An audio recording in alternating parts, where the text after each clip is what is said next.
Halo konco gede, jadi kembali lagi di channelnya YouTube Gudang Digital. Jadi kali ini saya pengen unboxing, yaitu salah satu gimbal yang mungkin saat ini jadi rekomendasi sih. Ini dari brand Feizu. Nah ini serinya adalah scope mini, jadi ini versi yang lebih kecil dibanding seri yang scope 2 yang udah ada AI trackingnya. Nah ini versi yang lebih low budgetnya. Nah di seri ini spesifikasinya itu bisa digunakan untuk gak cuma kamera nih, beberapa item. Nah ini bisa kamera pocket, terus ada GoPro juga bisa, smartphone pun juga bisa. Jadi untuk gimbal ini bisa dibilang multifungsi lah, bisa untuk beberapa device. Yuk kita langsung lihat aja unitnya seperti apa. Mungkin buat teman-teman yang nyari rekomendasi salah satu gimbal nih yang bisa multifungsi, mungkin yang nyarinya buat HP tapi bisa buat kamera. Nah ini adalah satu rekomendasi dari saya. Pilot untuk kameranya pun di sini juga udah lumayan besar ya. Ini di sini bisa sampai kurang lebih 1,5 kilo untuk beban maksimumnya untuk kamera. Nah ini unitnya seperti ini. Bentuknya sih sangat futuristik. Jadi di sini udah ada gimbal atau grip gimbalnya ini bisa untuk low angle. Nah biasanya di gimbal lain kita perlu adapter atau aksesoris tambahan. Nah di sini udah langsung tersambung otomatis. Terus juga udah ada bawaan untuk tripod untuk berdirinya. Nah seperti ini. Kita sambil unboxing. Nah, ini ada salah satu tambahan untuk holder HP-nya. Nah, ini udah ada bawaannya juga, jadi kita nggak perlu beli. Dan di sini udah ada screw untuk kameranya. Jadi di sini saya sudah hasilnya bawa kamera nih, serinya 6700. Ini juga lumayan berat juga. Terus lensanya ini pakai 10-20. Nah, mungkin untuk kekurangannya di sini adalah dia belum bisa mode potret. Kalau yang dari seri yang lebih tinggi kan udah ada mode potretnya. Nah, kita coba pasang dulu. Saya ambil skru bautnya dulu. Oke, di sini udah ada aksesoris. Terus ada kabel konektornya. Untuk holder smart GoPro atau action kamera juga udah ada.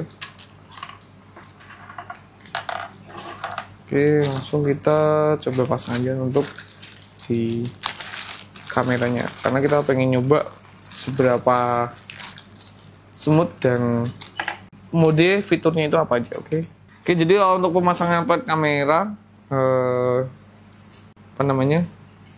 di sini udah ada tanda untuk depan belakangnya. Jadi kalau yang depan tuh ada ujungnya seperti ini, karena biasanya di sini untuk penyangga lensa kalau kita misal pakai lensa kamera yang ukurannya panjang atau lensa tele. Oke, kita pasang. Ini udah kunciannya seperti ini. Nah, langkah-langkah kalau kita mau pemasangan kamera, jangan lupa kita buka sistem locknya. Jadi ini sistem locknya juga udah ada di setiap motornya. Jadi 3 motornya itu udah ada sistem locknya. Ini 1 bagian bawah, terus 2 di bagian motor tengahnya nih, terus 3 di bagian motornya yang paling atas di bagian sini. Oke, jadi langkah pertama yang kita perlu lakukan adalah kita lock di motor tengahnya. Jadi kita nggak perlu nge-lock semua di bagian sisinya.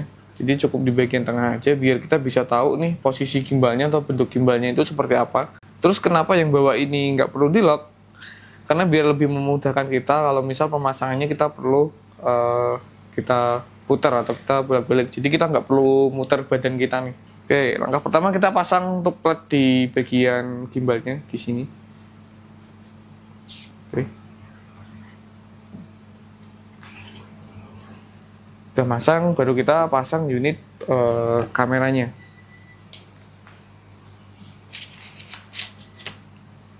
Oke, ini sistemnya diulir bagian sini. Untuk bagian geser kanan kirinya, di bagian belakang tuh ada sistem locknya di bagian sini nih. Ini buat geser kameranya kanan kiri. Nah kalau untuk pemasangannya ini kalau bisa nih agak lebih mepet ke bagian kanannya, jadi biar nggak terlalu berat ke kiri nanti kalau waktu balancing di motor yang bagian tengah. Kalau sudah kita lock, oke, jadi bentuknya seperti ini. Untuk langkah pertama kita kalibrasi dari bagian atas motor yang utama satu gitu.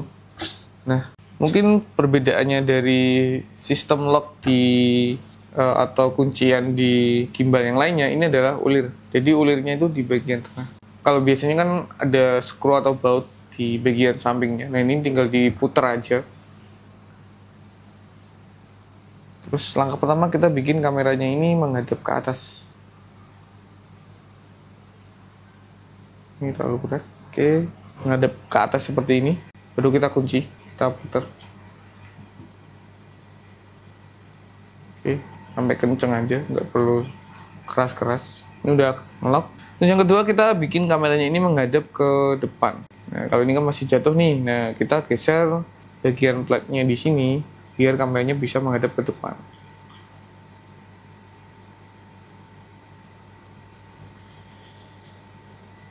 Oke, seperti ini. Udah seimbang. Kita coba ke atas lagi. Udah seimbang. Oke, kalau posisi miring. Oke, juga udah seimbang. Nah, ini kalau udah seimbang seperti ini bisa di lock atau enggak apa-apa, enggak ada masalah. Yang kedua kita kalibrasi di motor tengahnya. Kita buka dulu kunciannya karena tadi dikunci. Nah, ini pasti jatuh, kita pegang ke sampingnya biar enggak terlalu geser. Nah, ini seimbangnya juga perlu digeser kanan kiri nih di bagian sini. Oke, kerasa kita udah terkunci. Terus yang terakhir motor yang paling bawah. Cukup kita miringin sekitar 15 derajat. Nah, posisi miring seperti ini, plat di tengahnya ini harus tetap diem. Jadi nggak boleh geser ke kanan atau ke kiri. Kita geser dulu. Kita lock biar kelihatan balancingnya. Waktu dimiringin, nah ini harus diem. Oke, kebanyakan. Oke, nah ini udah seimbang. Terus kita kunci. Jangan lupa nih putarannya dilihat dari tanda di sini, jangan kebalik. Oke, kita nyalakan. Kita buka dulu untuk locknya, jangan sampai ada yang terkunci. Oh, ini ada tutupnya, kita buka sekalian. Tadi harusnya kita buka dulu tutupnya biar balancingnya nggak berubah. Terus kita nyalakan. Oke, jadi untuk menyalakannya itu di bagian kanan di sisi sini. Ini ada tombol on off-nya, kita tahan sampai nanti ada bunyi, sampai layarnya nanti nyala. Kalau udah nyala kita lepas. Nah, untuk langkah pertama ini juga kita auto tune. Jadi mode untuk gimbalnya juga ada mode auto tune. Kita tinggal masuk ke menu di bagian sini, nanti ada motor. Kita masuk ke auto tune. Start, dia bakalan misalnya balancing untuk menyesuaikan putaran motornya ini biar sesuai dengan beban untuk kameranya. Jadi kalau untuk kamera ini paling bagus kita harus pakai auto tune-nya. Oke, udah selesai. Nah, kita bisa langsung gunakan ini untuk gimbalnya. Kita coba nyalakan kamera. Oke, wis. Oke, jadi untuk fitur-fitur untuk menunya kita bisa langsung pilih dari layar. Di sini kita bisa langsung pilih modenya. Ini ada mode PF atau PTPF. Nah, mungkin untuk mode-modenya teman-teman udah pada tahu ya. Atau mungkin sedikit tambahan atau ya pengetahuan lah. Ini ada mode PF. Jadi mode PF itu biasanya mode yang paling simpel kita pelajarin. Mode PF itu pen follow. Jadi pen itu motor di bagian bawah ini motor pen. Follow berarti gerakannya mengikuti. Jadi gerakan kanan kiri itu bisa mengikuti follow. Jadi kalau handle-nya atau grip handle-nya ini kita putar, kameranya juga ikut muter. Itu namanya pen follow mode-nya. Kalau ke bawah, misal kita mau menghadap ke bawah, kameranya ini bakalan sejajar atau menghadap ke depan. Nah, ini karena modenya nge-lock. Jadi yang follow cuma bagian kanan kiri. Itu modenya pen follow. Terus ada mode PTPF atau painted follow, PTPF itu. Jadi gerakan pen itu kan tadi kanan kiri, tip-nya itu berarti atas bawah. Berarti follow. Jadi gerakan kanan kiri sama atas bawahnya ini follow. Bisa menghadap ke depan. Nah, kalau misal teman-teman mau ngambil dari ke bawah, kalau angle gitu, nah ini bisa. Kalau ke atas dia nanti langsung sejajar. Atau menghadap ke atas dia juga ikut bisa melihat ke bagian atas.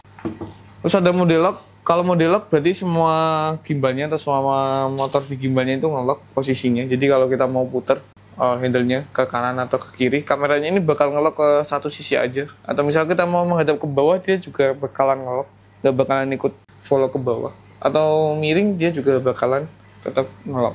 Itu mode lock dalam foto. Kalau kita mau gerakin arah gimbalnya, berarti kita harus geser dari joysticknya, kanan kiri, atas bawah itu juga bisa, atau dari dial mode di bagian depan ini juga bisa di custom.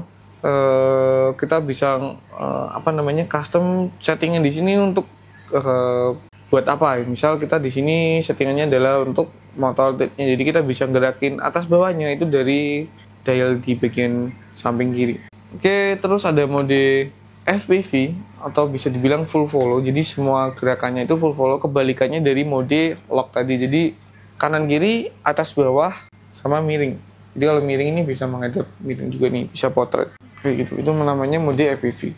Terus di sini ada tambahan modenya FFB. FFB itu hampir mirip kayak mode yang pertama, PF point follow, tapi gerakannya itu lebih cepat. Bisa dibilang ya mode spot lah. Jadi gerakan kanan kirinya itu nggak ada delay. Kalau ke bawahnya ini juga nggak ada delay, bisa ikut ke bawah.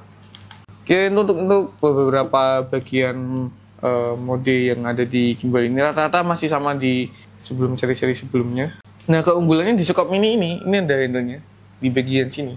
Jadi kalau untuk low angle kita nggak perlu megang dari sini, kita bisa langsung dari bagian sini. Jadi kalau kita mau jalan sambil gini, ini lebih ringan dibanding kita megang di bagian grip yang tripod di bagian sini. Terus operasionalnya juga bisa langsung kelihatan dari joystick bagian sini. Ini ada tombol record, ada untuk dial joysticknya, terus untuk mode gimbalnya kita bisa langsung operasikan dari satu tombol atau satu bagian di bagian sini. Ini sangat simpel dan futuristik. Lebih ringan kalau kita pegang di bagian sini. Jadi kalau untuk misal kamera berat nih, nah ini bisa dari bagian sini. Ini untuk all angle, ini bisa kelihatan kan untuk stabilisnya. Ini adalah gimbal yang sangat minimalis tapi sangat maksimal untuk hasil kinerjanya. Oke, jadi tambahan di sini ada tombol. Nah, tombol di bagian sini adalah settingannya untuk mengatur mode dial di sini. Jadi di sini misal terus kita mau ganti ke pan, ini tinggal dipencet bagian sini. Nanti di bagian layarnya ini udah ada keterangannya.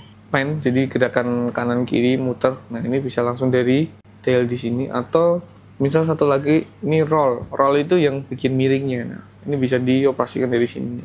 Kita nggak perlu capek-capek atau harus masuk ke settingan menu. Nih udah ada tombol shortcutnya. Terus yang tombol depan yang pasti trigger, ini fungsinya kalau klik 2 kali buat retake atau kembali ke posisi semula, posisi standarnya. Dan untuk tombol trigger ini kalau kita pencet 3 kali, 1, 2, 3, ini untuk selfie mode. Jadi kita bisa langsung istilahnya menggunakan selfie-nya, ini tinggal klik 3 kali. Kembali lagi diklik 3 kali. 1, 2, 3. Nah, kekurangannya di seri Scope Mini ini belum ada AI trackingnya. Jadi belum bisa mengikuti gerakan seperti yang Scope 2 tuh, yang bisa langsung tracking gerak kanan kiri. Kalau misal kita buat nge-record, di sini nggak ada sensor untuk AI trackingnya, jadi belum ada AI tracking. Kekurangannya di situ karena gimbal ini ya versi low budgetnya dari Scope 2. Untuk harganya mungkin masih ya lebih murah lah. Ini masih di kisaran 3 jutaan nih. Jadi buat teman-teman yang pengen punya gimbal yang multifungsi, bisa buat kamera, terus bisa buat HP, nah ini adalah salah satu rekomendasi untuk saat ini yang paling kompatibel untuk memenuhi kebutuhan teman-teman nih. Oke, itu tadi untuk beberapa mode dan cara setup untuk gimbal. Nah, itu tadi ada salah satu cara setup gimbal di seri Vezus Scope Mini. Ini untuk kamera. Nah, nanti selanjutnya bakal coba untuk HP. Jadi kurang lebih kalau HP itu lebih simpel dibanding kamera cara setupnya. Oke, kita coba matikan dulu. Kita ganti untuk ke HP. Kita matikan. Terus jangan lupa sebelum kita lepas kamera itu kita lock di bagian motor rollnya di sini. Biar waktu kita lepas kamera ini nggak langsung jatuh. Jadi biar lebih aman. Oke, kita lepas dulu untuk plat di kameranya. Kita lepas. Kita ganti ke holder untuk HP. Oke, ini udah terpasang untuk holder HP-nya. Kita tinggal coba pasang aja. Jadi kita pasang dulu di bagian atas. Kita kunci dulu biar masuk. Ini udah keras. Kita coba pakai HP saya. Ini kamera menghadap ke depan. Ini tinggal ditarik aja. Oke, miringnya. Mungkin karena ada ya. Oke, kita arah ke depan. Jadi kurang lebih detailnya sama kayak kamera tadi, lebih simple. Ini kebanyakan. Oke, kita nyalakan lagi sampai bunyi layarnya nyala, baru kita bisa langsung operasikan. Nah, kurang lebih untuk HP seperti ini setupnya, dan modenya semuanya settingannya sama seperti di kamera. Cuma kalau HP mungkin nanti jadi lebih ringan sih gimbalnya, jadi nggak terlalu berat buat kita operasikan. Kalau untuk HP ini di sini nggak ada spesifikasi khusus ya, jadi mungkin kita bisa menggunakan seri handphone apapun. Yang penting holdernya ini bisa masuk. Mungkin kalau nanti holdernya ini kurang lebar atau kurang besar, nah kita bisa pakai atau kita bisa belikan yang lebih panjang. Nah, di sini seperti ini setupnya. Untuk settingannya, modenya pun bisa digunakan seperti kamera. Jadi kelebihannya kalau kita bisa menggunakan gimbal kamera yang bisa buat HP itu mode-modenya lebih banyak dibanding kita menggunakan gimbal yang khusus HP. Oke, setupnya sangat kecil. Oke, begitu saja sekilas untuk review dari produknya VideoScope Mini ini. Jadi ini gimbal yang sangat multifungsi. Buat teman-teman yang mungkin lagi mencari dan sangat membutuhkan gimbal yang bisa multifungsi ini, bisa langsung ke store-nya Gudang Digital atau bisa langsung DM di Instagram, nanti bisa tanya-tanya dulu untuk stok dan harganya bisa langsung ditanyakan di situ. Oke, sekian dari saya, terima kasih dan sampai jumpa.